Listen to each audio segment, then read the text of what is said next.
One day, years from now, like I'll just say if you're a fan, it'll have to be years from now, but years down the line, me and LS will do another one of these. When I'm a boomer. And we'll do all the info on the T1 and the Cloud9 story. Don't worry, we'll get it all. We'll get all of it. But it'll have to be years down the line, obviously.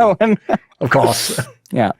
Here's the thing, though. Obviously, I don't want to end this interview without asking a little bit about the Cloud9 thing. So I will say, spoiler, it's probably going to be like 10 minutes. We're not going to do like an hour on it, and we're not going to get into all the gory details, and we're certainly not going to list a bunch of people and blame them and say all the things. But all I'll say is this. I have myself said a bunch of things on stream. People will know about this and on talk shows about this topic. I will say this. I want to give a few pieces of detail before we get into this.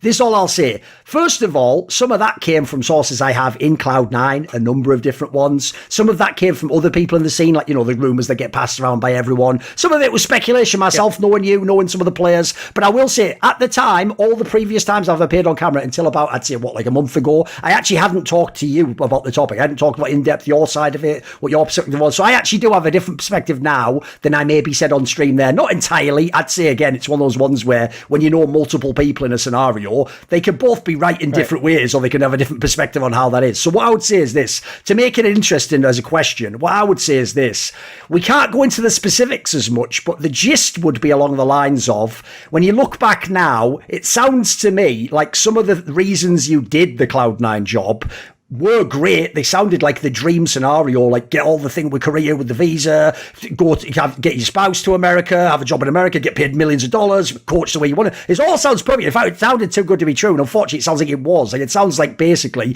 I don't think Cloud9 either did or could have fulfilled all the demands, which means actually the project itself was already, maybe it shouldn't have happened. And then secondly, then there were on the ground tons of things, it sounds like, in all the relationships that you never could predict, and that just blew up and went wrong in ways like no one going in wanted it to end the way it did, or even to go the way it did, right?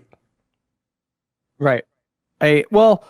So again, like, I'll maintain the same stance that I've always maintained, and that I will not I will not talk about it, but I will refute untruths, right? Or things that have like come out that are like the Sven stuff, right? Sven on Summoning Insight. It was very weird to me to read some of the comments or like people tweeting at me after that, especially like the highlight video that was made where he's saying actually a lot of good things about me, right? Yeah. The majority of that highlight video. It's actually mostly positive. No, he seems like he fucks with you, by the way, Yeah. So it's really odd. So I understand that English comprehension actually is a skill in itself, and especially for non-native English speakers, right? English comprehension, even in America, I'm sure in the UK, other, first language English speaking countries, etc. English comprehension is a real thing. You can have people read the same paragraph and they arrive at different answers. Well, like on the multiple choice tests, they literally read the same passage and then it asks you questions about that passage, and there's people that get that wrong. Right? English comprehension's a real thing. So like when the Sven stuff came out, I was so it was so weird. The amount that of clinging to like negative things that people had about that. There's also people that seem to think that my tenure with Cloud9 was really only 2 weeks. It wasn't. It was 3 months. It was actually, technically it's over 3 months if you count all the stuff that I was doing before I officially joined. Right? They're like, it's like people don't pause and critically think, and it's very odd, right? I was in Korea scrimming with the team. I was the mid laner and everything like that. And one of the things that I will talk about, and I talked about this on stream, right? Sven said that I had slammed desks, right? This was one of the things, and then people were like, "Oh, Ellis is unstable," and we can see this from his stream and stuff.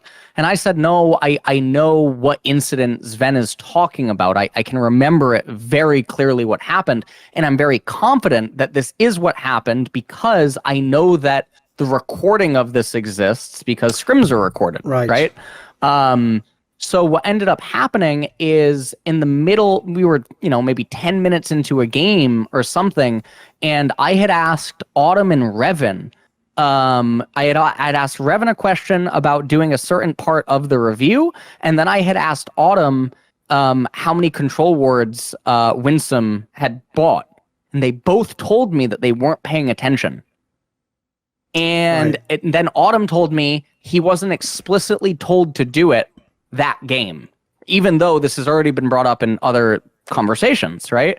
that this is just something that we're doing until otherwise, you know, like this is just how it's going to be until otherwise stated. You know, it would just be expected that we do it. And so what ended up happening is the same way that I do on stream. I'm sitting at the coach desk, and then to my right, you know, maybe 1 meter away or something like that, it's Sven, and then it's Max Waldo.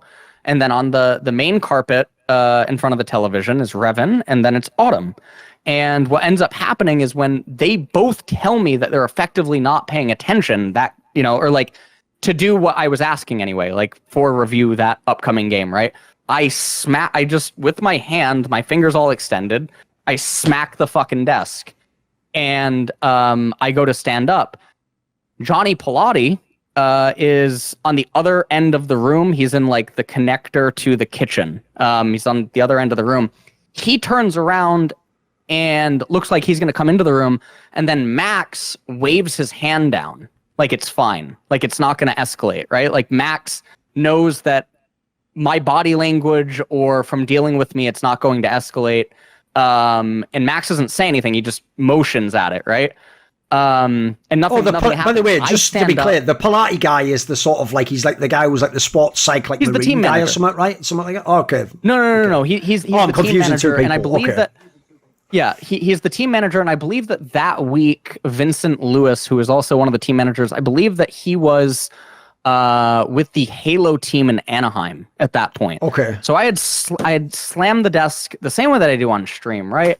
The same way that you see so many streamers do it, and I was really like just frustrated because things like this were happening often. See, if I say the word often, people are gonna have a different interpretation of what I mean often.